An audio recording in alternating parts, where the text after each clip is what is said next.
ചെളിയിലിറങ്ങി പണിയാൻ മലയാളിക്ക് മടി. അപ്പർ കുട്ടനാട്ടിൽ ഞാറുനടൽ കൃഷിപ്പണിയുമായി ബംഗാളികൾ. തലയോലപ്പറമ്പ് പഞ്ചായത്തിലെ 28 പാടശേഖരങ്ങളിലായുള്ള 1700 ഏക്കർ നിലത്തിൽ 1000 ഏക്കറിലും ഞാറ് നട്ടത് ബംഗാളിൽ നിന്നെത്തിയ തൊഴിലാളികളാണ്. കൽക്കട്ട മുർഷിദാബാദിൽ നിന്ന് 3 മാസം മുമ്പെത്തിയ 100 അംഗ ബംഗാളി തൊഴിലാളി സംഘം മൂക്കുളം പെരുവായിലാണ് താമസിക്കുന്നത്.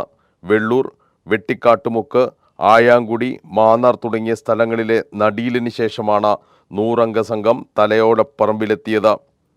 വടക്കേ പുതുശ്ശേരി, നടുക്കരി, പാറ, കോലത്താർ തുടങ്ങിയ പാടശേഖരങ്ങളിൽ 10 പേരടങ്ങുന്ന സംഘമായി തിരിഞ്ഞാണ് ഇവർ ഞാറുനടീലിൽ വ്യാപൃതരാകുന്നത്. ഞാൻ ജീവിക്കാൻ തുടങ്ങിയിട്ട് ഒരു 3 വർഷമായി. 3 വർഷം എന്ന് പറഞ്ഞു കഴിഞ്ഞാൽ ഇടയ്ക്ക് ചില വർക്ക് മാത്രമേ ഇവരെ കൊണ്ട് ചെയ്യും. കൂടുതലായിട്ട് നാട്ടിലെ ഇവരെ കൊണ്ട് ഞാൻ ചെയ്യിക്കുന്നത്.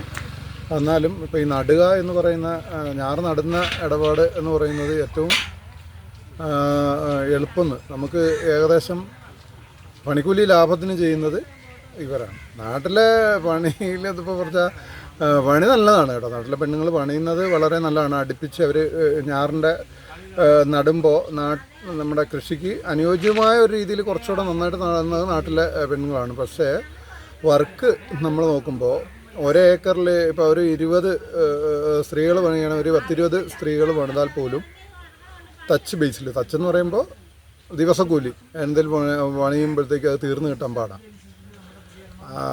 പണിക്കാശ് ഇത്തിരി വ്യത്യാസമുണ്ട്. എങ്കിലും ഈ വരുന്ന മറുനാടൻ തൊഴിലാളികളെ കൊണ്ട് പണിയിപ്പിക്കുമ്പോൾ അവർ നമ്മൾക്ക് ഇപ്പം മിക്കതും ഏജൻറ്റ് കണക്കിലാണ് കേട്ടോ ചെയ്യുന്നത്. ഏജൻസിയാണ് ഇത് ചെയ്യുന്നത്. അപ്പോൾ കോൺട്രാക്ട് ബേസിൽ എന്ന് പറഞ്ഞ പോലെ ഒരേക്കറിന് ഇത്ര രൂപ എന്ന കണക്കിൽ ചെയ്യുന്നുണ്ട്.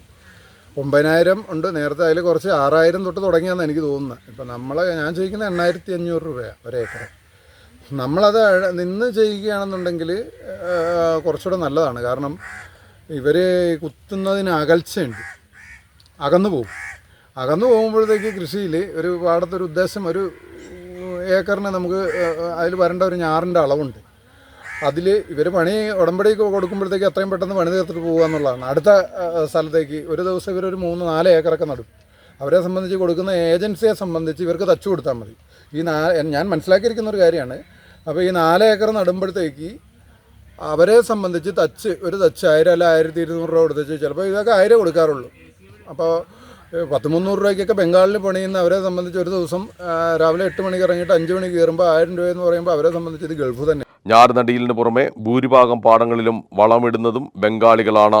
ഞാറുനടിയിലും വളമിടലും ബംഗാളികൾ കടന്നു കയറിയെങ്കിലും കൊയ്ത്ത് യന്ത്രങ്ങളുമായി എത്തുന്നത് മലയാളികളാണ്.